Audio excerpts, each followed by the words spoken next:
What's going on, everybody? I'm Justin. This is Off the Real Podcast, and today I got my man Andreas in the building.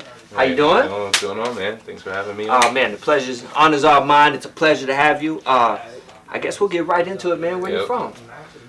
Originally, Zambian. I'm African. Oh really? Yes, Okay. sir. But I grew up in Virginia. When did you get to Virginia? When I was 11. Okay, what part of Virginia? Springfield, Fairfax area. Okay, yeah. Cool, man. Yeah, the cool. DMV. And what brought you to Texas? Texas. My wife is a mechanical engineer. Got a job in Houston. That's awesome. And that's how we landed in Texas. So I'd never been to Texas before that. I've been in Texas now for about 4 years. Okay. Yeah. What's something about Texas that you've grown to like? I think just coming from Virginia, it was just a different mindset, different people, different culture. I found it more inviting here, and that was in Houston.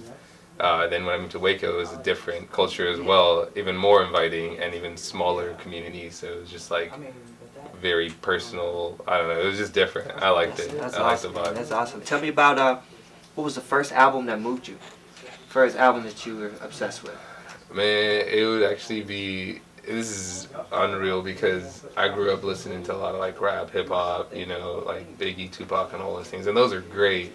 But not until I moved to Texas and I expanded from just rap and what I was accustomed to listening to. I don't know if you're familiar with Petit Biscuit. Oh. It's that's the third band that's been suggested today that I haven't heard of. I'm so excited. Dude, I'm telling you. I'm stoked to check them out. If you're talking about music storytelling through music, that's what it does. It's heavy on the instrumentals. There's some verbiage, but it's affirming, verbiage. It's good. It's helps you think. It helps you process. So I listened to that for a long time, and then another one would be SZA. Oh, dude, her album killed it. Definitely, I can't wait to check out Petit Biscuits. But dude, you have to, man. If you like instrumentals, if you just thoughtful music that you can listen to, and it helps you process things in life, and in that has messages that lift you. That's good. I can't wait to check it out. All right, let's talk about Waco. What do you do for Waco? How are you involved in Waco right now? Currently in Waco, I'm doing a couple different things. I'm an owner of a coffee cart, so I'm gonna have a coffee shop. This coming year. That's awesome. Summer is when we're gonna have a shop. So that appreciate you, man. And then through that, I've met a couple different people and been inspired to do more things. So I'm also a photographer. That happened before the coffee, but with the coffee, just kind of elevated it. Abstract photography. That's me. Yes, sir. And then also organizing events in Waco, markets in Waco. So markets kind of similar to what a farmer's market would have, but focused on artists and entrepreneurs, so people that create their own products and want to test out the market and see what it can bring. We pretty much host them in a space. It's Brotherwell Brewing. It's it's the third Sunday of every month. We've had 5 so far, and Hype Waco actually has been out there selling their stuff, so it's been pretty cool. Yeah, I look forward to come check you out. I definitely want to check that out. That's awesome. And so I guess how do you see yourself growing with Waco? That's interesting. Waco definitely is going in so many different directions right now. You have people from California coming in, you have people that actually live here in Waco that are trying to do stuff. There's a lot of growth, and I want to just enhance culture, and that's where I want to live. With my coffee shop, I want to be able to have music events that incorporate different styles of music and not just one specific style. Whether it's events, I want to be able to bring in different demographics of people to meet in a mutual space, and then I create that space and make it just easy to be around. That's what I want to do. So I don't know what that would be, but I definitely want to play a role in the growth of Waco's culture moving forward. Yeah, that's awesome too. You said that. and it's good to have you involved because I grew up in Waco when it was grime. I'm from Hillsboro, which is 30 miles down south, and man, to see everything that's happening in Waco is so exciting and it's so refreshing.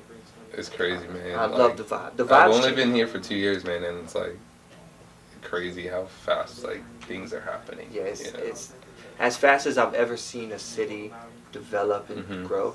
Like it's pretty crazy. Dude, I was here for, when I first moved here, I stumbled upon Waco through a job that I had, and I was helping them launch a market here, so I didn't even know anything about Waco. And when I first got here, I was like, man, this can't be real. Like, this is like the middle of nowhere. Yeah. It's like super quiet. There's nothing happening. Downtown was like no cars. And this was just like 2 years ago, right? And now downtown's like packed. There's like no parking. There's like events all the time. There's like pop-up markets. There's like music events, and it's just cool to see something like that, transition, and kind of you as a person, as a creative, be included in all that. The beauty of things sometimes, not what you went through and what other musicians have already done paves the way for new musicians, Yeah, so man. Like, I'd love to see what's happening. What's your favorite restaurant in Waco? Give me a couple. Oh man, all right. I'm glad you said a couple because I was like, I can't just. Yeah, that's always hard when I say one. I know that puts you in a corner. Yeah, so I mean, for me, it's not only just like the food; it's the people that make the food and that create it. Off the top of my head, Alpha Omega has to be Not like, familiar. bro, you have to. Yeah, I will. I love when someone tells me something and I'm like, I don't know. You have I'm like, to. okay, Alpha Omega is really, really cool, man. Not only is the food great, it's cooked fresh. What type of food? It's Mediterranean, so it's like gyros. They have like platters and all like all that good stuff. Sounds nice. And the owners are awesome, man. Like owners are super cool. They've been open to just like me going in there, like asking them how they started their businesses and like just being able to give me their knowledge at the same time. That's awesome. So that would be one of them. I would say Coco Ramen. Have you had Coco Ramen? No, I haven't. You gotta have Coco Ramen. And honestly, man, if I'm being honest, a lot of the food trucks in Waco, like the street, like Mexican street food trucks, are on point. Okay, dude. see, that's like, what on point. I'm kind of stuck like a creature of habit where I do the same things I did when I was like 20 years, like 10 years ago. I eat at the same places, and I'm like, no, man, it's a whole new. So those are two I'm definitely. I was the same way, man. But you meet people along the way that put you on to something, and you just have to be open to trying it. Yeah, I may try Alpha Omega. I may Alpha Omega. see what's happening with Dude, that I'm later on telling today. you need to go have lunch there today. That's dope. Yeah, man. I guess, man, is there anything else you want to say about Waco or anything else we should talk about? I mean, besides the growth in Waco, I mean, there's just a lot of cool people that are making this happen, man. And if I could sit here and highlight all of them, I would.